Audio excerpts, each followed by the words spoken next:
व्यथा मिटाई थी और हमारी भी जिंदगी में शिव कथा व्यथा मिटा देगी, तकलीफ मिटा देगी, कष्ट मिटा देगी, दुख मिटा देगी।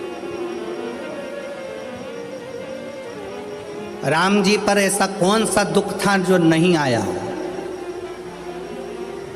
विचार करिएगा।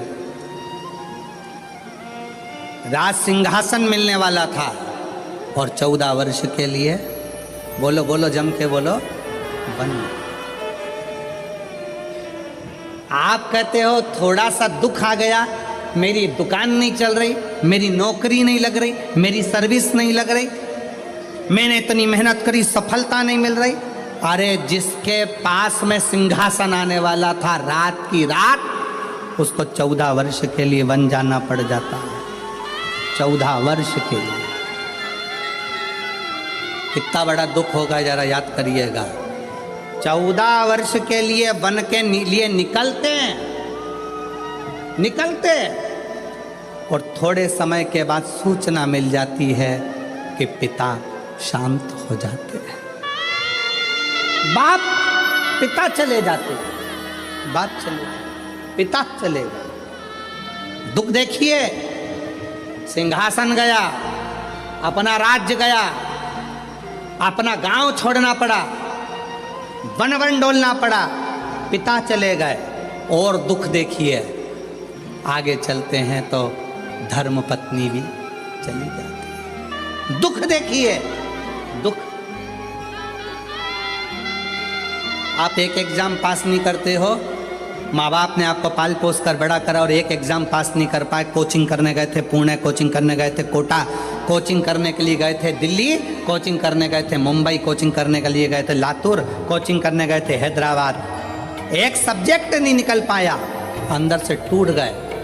और 20-25 साल के बेटे होकर, बेटी होकर, 25 साल के बेटा बेटी होकर रस्सी बांधकर सुसाइड कर लेते हो, जहर की पुड़िया खा लेते हो, पानी में डूबकर मर जाते हो।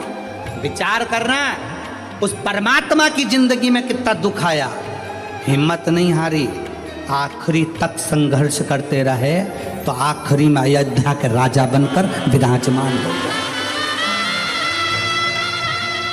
और आज के बेटा बेटी, जरा सा पति ने कुछ कह दिया, बहू का मुख खुल गया, जाकर मायके बैठ गई, अदालत में केस लगा दिया, इतना दुख दे रहे हैं, मेरी सास इतना दुख दे रही है, मेरे घर के लोग इतना दुख दे रहे हैं, मेरे परिवार वाले इतना दुख दे रहे हैं। अरे भगवान से प्रार्थना करना कि बहुत अच्छे लोग मिले हैं, ना जाने किस्मत में और कितना दुख लिखा होगा। दुख चाहे यहाँ लिखा वहाँ लिखा, उसको भोगना तो पड़ेगा,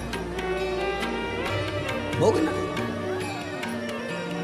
अब ईमानदारी से बोलो, इतनी कथा तो आपने सुन ली,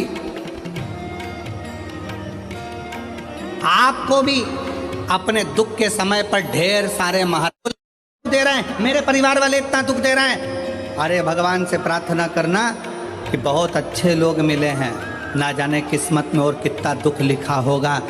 दुख चाहे यहाँ लिखा वहाँ लिखा, उसको भोगना तो पड़ेगा, भोगना। अब ईमानदारी से बोलो, इतनी कथा तो आपने सुन ली, आपको भी अपने दुख के समय पर ढेर सारे महाराज मिलते हैं, ढेर सारे लोग मिलते हैं और आप सबसे कहते हैं मेरा हाथ देखकर बता दो मेरा भाग्य क्या कह रहा है, मेरी पत्री का देखकर बता दो मेरा भाग्य क्या कह रहा है, मेरे घर का ग्रह क्या कह रहा है, मेरे जीवन में इतना दुख है। तुमसे ज्यादा राम जी को मिले थे गुरु विश्वामित्र जैसे, वाल्मीकि जैसे, गुरु बाबा, ढेर सारे आंत्री जैसे बड़े बड़े तपस्वी गुरु मिले थे।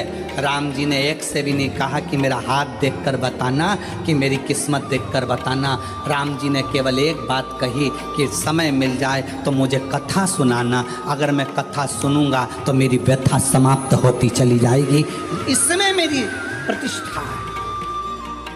राम जी ने इतने बड़े बड़े विद्वान मिले पर हाथ नहीं दिखाया। राम जी ने इतने बड़े बड़े विद्वान मिले पर अपनी पत्रिका नहीं दिखाई। राम जी ने इतने बड़े बड़े विद्वान मिले, किसी से नहीं पूछा कि मेरा दुख कैसे कटेगा, मेरी पत्नी चली गई, मेरा पिता चले गया, राज सत्ता चली गई, दर दर भटकना पड़ रहा है, 14 साल ठोकरे खा रहा हूं, मेरा भाग्य कैसे बनेगा। राम जी ने किसी से नहीं पूछा। जितने संत के दरवाजे पर राम जी जाते थे, हाथ जोड़कर संत पूछते थे क्या सेवा करें राघव, आपको क्या कहें। राम जी कहते थे बस कथा सुना दो, कथा सुना दो। क्यों? क्योंकि राम जी जानते थे दुनिया की सारी व्यथा केवल शिव कथा ही काट सकती है, इसके सिवा कोई नहीं काट सकता। आप कथा कहो मुझे। जितने संत मिलते थे वो कथा कहते थे, कथा सुनते थे राघव, कथा श्रवण करते थे राघव, और अपने पथ पर चलते चलते पार्थिव शिवलिंग का निर्माण करते थे राघव। भारत की भूमि पर अयोध्या से लेकर लंका तक भारत सरकार ने राम पथ गमन बनाया है। पूरे राम पथ गमन पर चलकर देखिए, जितने राम पथ गमन पर राम जी के मंदिर नहीं मिलेंगे, जितने राम पथ गमन पर हनुमान जी के मंदिर नहीं मिलेंगे, जितने राम पथ गमन पर किसी देवता के मंदिर नहीं मिलेंगे, उतने राम पथ गमन पर केवल शंकर के मंदिर हैं। क्योंकि राम जी जहाँ रुकते थे वहाँ शिव का निर्माण करते थे, राम जी जहाँ रुकते थे वहाँ शंकर का निर्माण करते थे। क्यों? क्योंकि उनको मालूम है कि व्यथा मिटाने के लिए शिव की कथा बहुत जरूरी है, और शिव की कथा अगर हमारे अंदर आ गई तो व्यथा मिट जाएगी। और वही आज कथा कर रही है। आज शिव महापुराण की कथा क्या कर रही है? ये लाखों की भीड़, पंडालों में जगह नहीं है। आज कम से कम 11 लाख के ऊपर लोग होंगे, 11 से 12 लाख के ऊपर इस शाहदा की भूमि पर भक्त होंगे। पंडालों में जगह नहीं, गाड़ियों पर चढ़े हुए हैं, कहीं कहीं चढ़े हुए हैं, जगह कहीं नहीं पूरे पंडाल के अंदर। और इतनी भीड़ आज क्यों बैठी है? उसको मालूम है कि अब हम सब दूर भटक कर देख लिए, इसलिए राम जी को भी की व्यथा मिटाई थी, और हमारी भी जिंदगी में शिव कथा व्यथा मिटा देगी, तकलीफ मिटा देगी, कष्ट मिटा देगी, दुख मिटा देगी। वो व्यथा मिटाने के लिए शिव तत्व की कथा बहुत जरूरी।